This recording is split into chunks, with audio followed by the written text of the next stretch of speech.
peoplesupdate.com में आज हमारे बीच मौजूद हैं पीपली लाइव के स्टार कलाकार नत्था ओंकार दास मानिकपुरी। सर बहुत बहुत स्वागत है आपका peoplesupdate.com में। अपने करियर की शुरुआत संघर्ष से करने वाले और इसके बाद अपने करियर में अपने दम पर अपनी पहचान बनाने वाले ओंकार दास मानिकपुरी जी से जानते हैं कि किस तरीके से उन्होंने अपने करियर की शुरुआत की, इस इंडस्ट्री में आए, उनकी कहानी से जुड़े और उनके करियर से जुड़े कुछ किस्से और कुछ कहानियाँ। सर पहला सवाल मेरा आपसे ये है कि इस फिल्म इंडस्ट्री में आपका कैसे आना हुआ और एक्टिंग में आपने अपना करियर कैसे बनाया? मैं जब शुरुआत किया लोकगीत से, तो जब मैं वहाँ एक शौक़ था कि मुझे सीखना है, ये मुझे करना है। और बड़े बड़े सिंगरों के गाना भी सुनता था मैं, जैसे आकाशवाणी में या माइकों में सुनता था। केदार यादव, बेहतर राम साहू या जो हमारे यहाँ के छत्तीसगढ़ के बड़े बड़े सिंगर हैं उनके गाने, तो मन में होता था यार मैं भी एक दिन ऐसा गाँव से सिंगर बनूंगा और मेरा भी गाना जो है ऐसे माइकों में चलेगा, लोग सुनेगा। तो मेरा एक भाई था, वो लोकगीत में अनाउंसमेंट करता था। तो मेरे बाप जो है उनसे कहा कि यार कि इसको भी अपने साथ में ले जा और ये सीखना चाहता है तो सिखा दे इसको। तो मैं जब वहाँ गया तो सबसे पहले पूछा, छत्तीसगढ़ी में थोड़ा बोल देता हूँ मैं, है ना। तो वो जो वहाँ का जो मुखिया था, संचालक, उसने पूछा कि का सीखना चाहते हैं। तो मैं बोला गीत गाए बर सीखूं। तो बोलता है अच्छा चल ठीक है गा बता। तो गाया मैंने, तो सबको ही हंसने लगे वहाँ पे जो थे। तो मुझे लगा कि शायद मैंने अच्छा गाया होगा इसलिए हंस रहे हैं, है ना। तो फिर वो बोलता है ठीक है बैठ जा। तो लोग हंसते थे, तो मुझे लगता था कि यार मैं बहुत अच्छा करता हूँ इसलिए हंसता है, लेकिन ये नहीं पता था कि मैं गलत सलत गा रहा हूँ इसलिए हंसते हैं लोग। तो वो एक आपका एक पॉजिटिव चीज़ थी जो आप स्टार्टिंग से लेकर चले कि अगर कोई हंस भी रहा है तो आपने सोचा मैंने कुछ अच्छा ही किया, तो उसके ऊपर वो हंस रहे होंगे। जैसा कि आपने बताया कि आपने अपने करियर की जो शुरुआत है वो नाचा से की थी, तो नाचा से नत्था तक का आपका सफ़र कैसा रहा? नाचा से नत्था का सफ़र ये रहा कि हम 92 में नुक्कड़ नाटक करना चालू किया, साक्षरता अभियान। जैसे गांव-गांव में जाके जो अनपढ़ है उसको पढ़ना लिखना सिखाना, विकलांगों के ऊपर पल्स पोलियो या नेत्र शिविर, इसके पे मैंने पहले 92 में नुक्कड़ नाटक किया। उसके बाद में फिर वो लोकगीत का वो चल रहा है। उसके बाद 99 में मैंने लेप्रोसी के ऊपर में एक हमने नुक्कड़ नाटक किया, उसका नाम था पंचम के बिहाव। तो हमने करीबन 200 गांव में नुक्कड़ नाटक किया और 200 गांव में कम से कम हमने 5000 कुष्ठ रोग के मरीज निकाले थे। तो थिएटर से आपने जैसे कहा कि आप थिएटर करते थे, नुक्कड़ नाटक करते थे, तो वहाँ से फिर आप फिल्म इंडस्ट्री में कैसे आए? वहाँ से मैं भोपाल आ गया, हबीब जी के थिएटर में। हबीब तनवीर साहब ने वैसी नाटक का जो है समापन था, तो हमने वहाँ पे ननपन के बिहाव नाटक दिखाया। तो वो फुल कॉमेडी नाटक है, और जब हबीब साहब के हाथ से कभी पैप नहीं छूटता था, वो करीबन नाटक 1.25 घंटे का था, 1.25 घंटा तक के उन्होंने अपना पैप छोड़ दिया था हंसने के लिए। और 2008 में अनुषा रिजवी जी जो है वो एक हबीब साहब के पास में, वो भी अनुषा रिजवी जो है जर्नलिस्ट थी, तो उन्होंने हबीब साहब से कहा कि मैं एक नाटक लिख रही हूँ, उसके लिए आपको उसका प्ले करना है। तो हबीब साहब ने कहा कि मैं ये प्ले नहीं कर पाऊँगा और इसके लिए बहुत बड़े बड़े एक्टर लगेंगे, जो कि मेरे पास में इतना टाइम भी नहीं है, और दिल्ली बॉम्बे से एक्टर कहते बुलाना पड़ेगा। तो उन्होंने मना किया। फिर शायद उन्होंने बॉम्बे गया अनुषा जी ने, तो आमिर खान प्रोडक्शन से बात हुआ होगा उनका, तो आमिर खान ने भी हाँ कह दिया कि चलो ठीक है, इसको हम फिर फिल्म बनाएंगे। तब जाके उनका कास्टिंग चालू हुआ। पहले दिन तो मेरा ऑडिशन नहीं हुआ, तब फिर सुधीर चौकसे ने कहा कि अरे ओंकार जी आप कल आना, कल आपका ऑडिशन लेंगे। और उसमें मुझे ऑडिशन में 2 लाइन की डायलॉग था। आपने पिपली लाइव देखा होगा, तो उसमें जहाँ पे 4-5 बैठ के गांजा पी रहा होता है, वहाँ एक बोलता है का भैया जोरू के मरने पे भी पैसा मिलता है का। तो वो डायलॉग में वही डायलॉग दिया था मुझे। मैं बोला यार ये 2 लाइन क्या बोलूँगा मैं, जोरू के मरबे पे भी पैसा मिला था का, इतना बोल के तो ख़त्म ही हो जाएगा। तो फिर मैंने ना सोचा कुछ, जब उन्होंने ऑडिशन लेना चालू किया तो मैं उसको 5 मिनट का बना दिया ऑडिशन। तो फिर वो गया ऑडिशन, वो प्रोडक्शन हाउस में गया होगा, वहाँ देखा।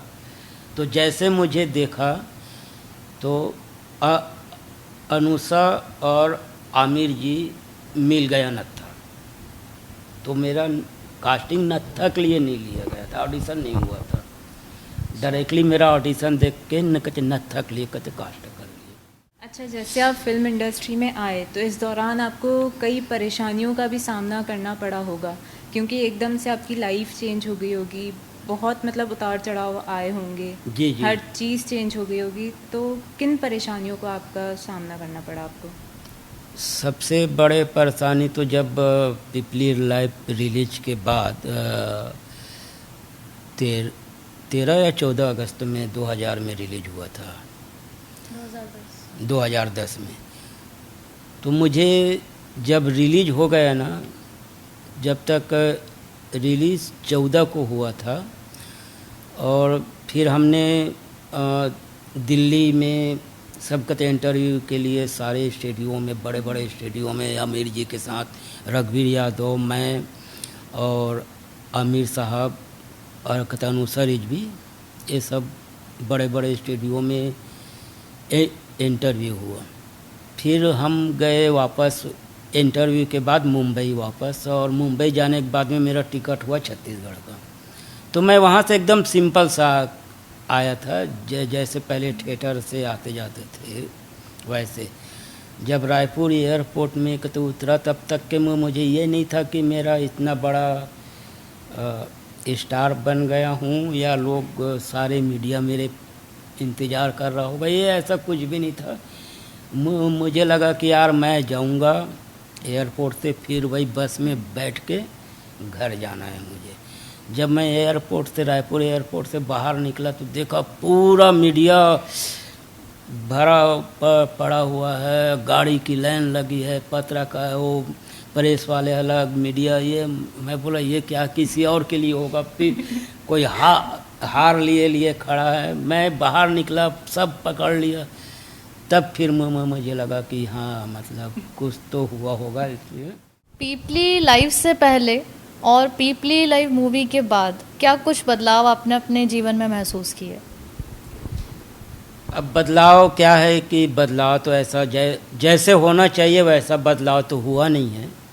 पीपली लाइव तो एक मेरे लिए एक प्लेटफॉर्म था मुंबई फिल्म इंडस्ट्री के लिए, और ना तो उसमें कोई ज़्यादा खास ऐसे मुझे पैसा नहीं मिला था जिससे मैं अपने लाइफ अच्छा से सेट कर सकूं, और काम जो है चलते रहता है, और घर चल रहा है, बच्चे अच्छे हैं, खुश हैं, खा पी रहे हैं, बस इतना ही है। बाकी ऐसा कुछ नहीं हुआ है कि बोलो भैया बहुत बड़ा आदमी बन गया, ऐसा नहीं। इसलिए आपका ये कहना है, नहीं तो अधिकतर मैंने देखा है कि आप लाइमलाइट से ज़्यादा दूर रहना पसंद करते हैं।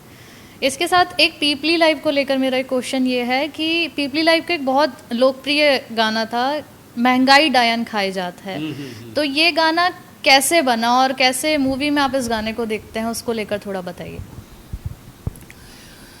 ये गाना हमें ऐसे मिला जब शूट चल रहा था, तो उसमें एक सीन था कि नत्था और बुधिया दिन भर थक थक के आए हैं और गांव में जो होता है ना कि चौपाल पे बैठ के कुछ मंडली गाना बजाना करते हैं, तो ऐसा एक सीन था। तो उसके लिए हमने गाना ढूंढ रहे थे कि कौन सा गाना गाए। रघु जी अपने अलग से बुंदेली गाना बता रहा है, मैं छत्तीसगढ़ी गाना बता रहा हूँ। तो अचानक सा वहाँ तो मेरा भी एक गाना सोचा कि ठीक है, ओंकार जो बता रहा है वो भी करते हैं और रघु जी का कहते बुंदेली वाला भी करते हैं। तो वो था महंगाई डायन। तो वो भी पूरा गाना नहीं था, सिर्फ उनका एक पहला मुखड़ा था और एक लाइन का था वो। तो वो कहते उतने ही जितना आप फिल्म में सुनते हैं उतना ही लाइन था। बाकी तो रघु जी ने मैं मतलब अपने से इम्प्रोवाइज़ किया, लिखा, क्योंकि वो राइटर भी है, सिंगर भी है। तो उन्होंने फिर मुंबई में जब उसका रिकॉर्डिंग हुआ तब उन्होंने आगे लाइनें जो है और बढ़ाया उन्होंने। तो आप इस गाने को थोड़ा सा गुनगुना के बताएंगे हमें। मैं तो गाया ही नहीं हूँ उस गाने का। सखी सैया तो खूब ही कमात है, महंगाई डायन खाए जात है। सखी सैया तो खूब ही कमात है, महंगाई डायन खाए जात है। हर महीना उछले पेट्रोल डीजल का भी का है मोल, शक्कर भाई का बढ़ गया मोल। उसा बासमती धान मरी जात है, महंगाई डायन खाए जाते हैं। एक सवाल मेरा यह है कि कोरोना लॉकडाउन को लेकर अभी हाल ही में आपकी एक फिल्म रिलीज हुई है भीड़, जी। जो कि बॉक्स ऑफिस पर कुछ खास उतना कमाई नहीं कर पाई, कुछ उतनी ज़्यादा बिजनेस नहीं कर पाई, क्योंकि एक तो कोरोना लॉकडाउन के बाद जो आम जनता की ज़िंदगी हो गई थी और जिस तरीके से पूरी जीवन शैली लोगों की बदल गई थी, उसके बाद भी इस फिल्म ने कुछ ज़्यादा कुछ खास नहीं किया। इस पर आप क्या कहना चाहेंगे?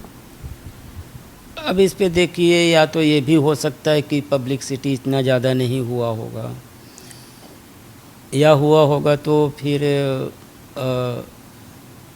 ब्लैक एंड वाइट फिल्म है तो लोग ब्लैक एंड वाइट देखने में थोड़ा कम इंटरेस्ट रख रहे हैं। आजकल भीड़ जो है ब्लैक एंड वाइट में है, रंगीन नहीं है, तो इसलिए भी शायद हो सकता है। लेकिन फिर भी आम जनता से तो जुड़ी है, क्योंकि कोरोना का वो दौर तो सभी ने देखा है।